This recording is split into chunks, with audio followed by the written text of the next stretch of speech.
Hi, I'm Crystal. Today I'm going to be making some ephemera for my journal as part of the Dephemerember challenge. I'm doing the section from 11 to 14 this week. And we're starting out with Halloween meets Christmas. Every crafter I've ever met does multiple crafts. Just without exception. And we all come to junk journaling or art journaling through different routes, but my route was through scrapbooking and card making.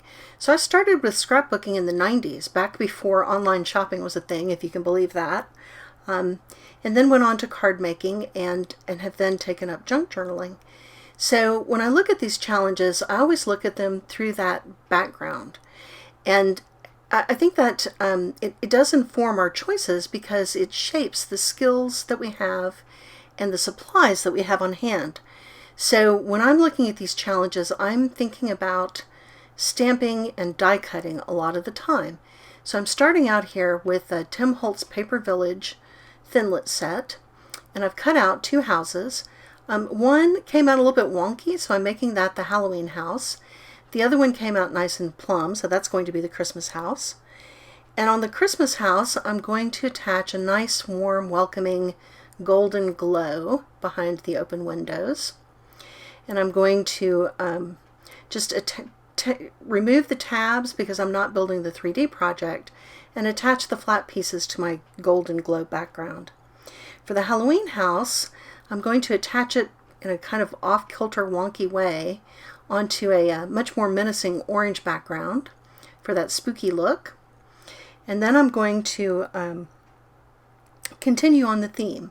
So with the Christmas house, I'm going to color the house a little bit with some nice welcome brown. I think warm shades are always more welcoming and friendly, even though I like cool colors, but we'll see when we get to the end whether you agree with this choice of colors.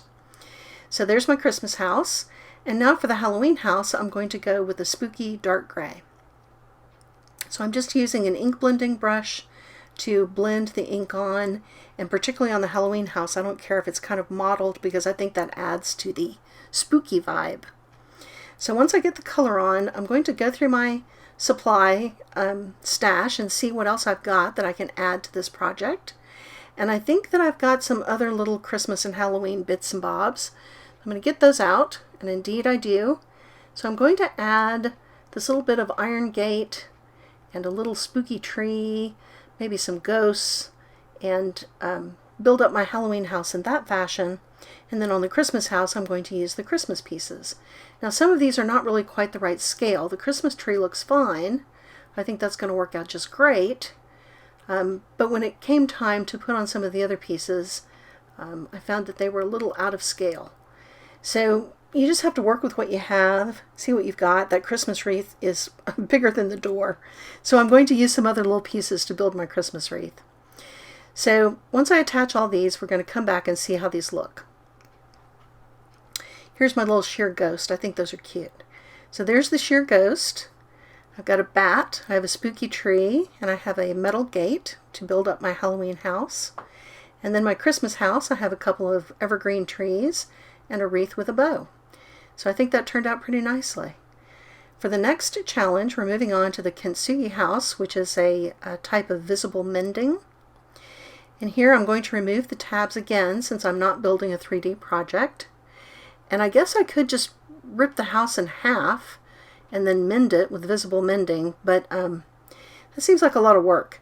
So instead I've got these two identical houses, and I think I'm just going to rip one of them in half and then put the visible mending on the edge of the ripped piece and go from there.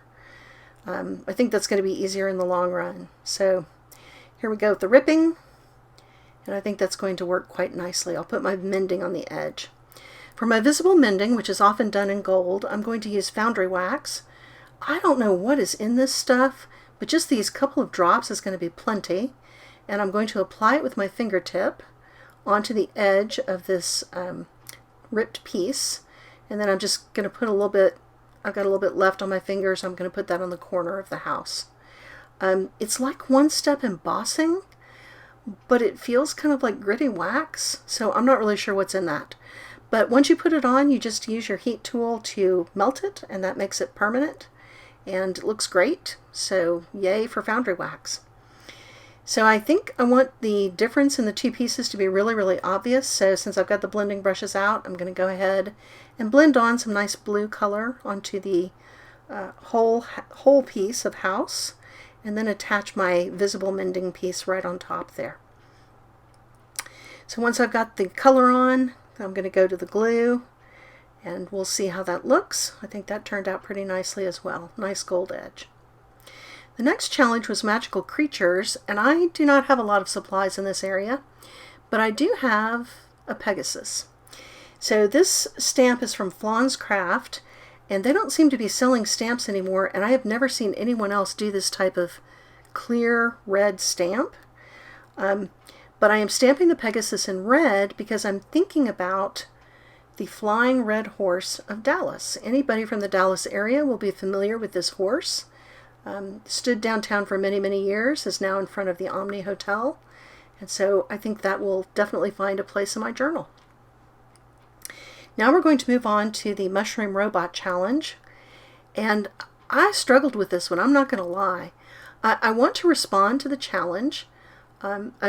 If you're not going to respond to the challenge, I mean, what's the point of participating? You would just skip the challenge. But I also want to make something that I am going to use in a journal.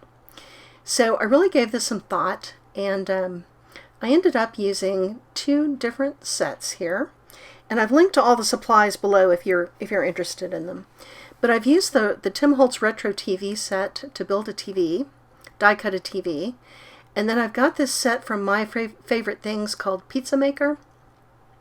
And I'm using that to build a pizza. So for many, many years, my husband has made homemade pizza about once a week. And that is always a TV night for us. And so I am going to put my robot in my TV, and I'm going to put my mushrooms on my pizza. And I think that will be useful and will really represent my life because it will give me an opportunity to talk about our family pizza and TV nights. So I enjoyed this challenge. I mean, when I started thinking about it, I didn't know how I was possibly going to make it work. But as I got closer to the end, I thought, well, this is going to be perfect. I'm really going to use this. So the pizza maker cuts out 3 irregular circles, one for the dough, one for the sauce, and one for the cheese. I think that would be easy enough to reproduce with a pair of scissors, frankly. But the die set also comes with all the little bits and pieces to make the toppings, and I think those are just darling. So I am going to go ahead and assemble my dough, sauce, and cheese, and then go on to the toppings so you can see how cute that they are. So I did a little bit of ink blending on the television set and on the mozzarella cheese layer just to add a little bit of shape and depth. And then I used an internet search to find the image to put on my television set.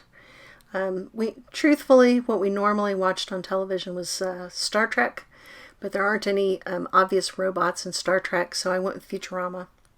But I'm building my TV set here, and then I'm going to put my Futurama robot Bender in the set. This is a hilarious series. If you have not watched it before, I really recommend it.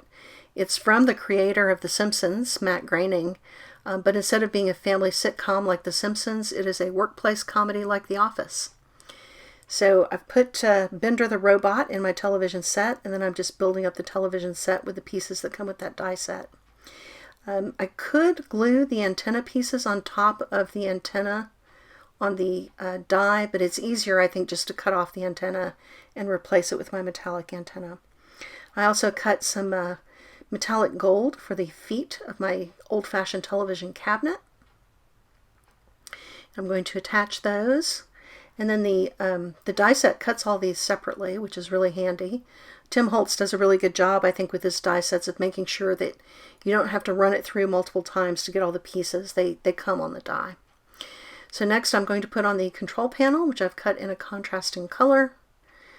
And then I'm going to put on the controls, one for the channels and one for the volume. Back before remote controls, which I actually lived through. So now I've got my television built. I'm going to go on to the mushroom portion with my pizza toppings.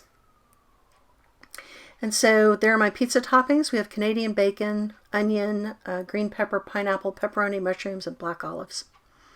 So I've switched to some matte medium and just painted that on top of my cheese to make a base for putting all these little fiddly bits of pizza toppings down.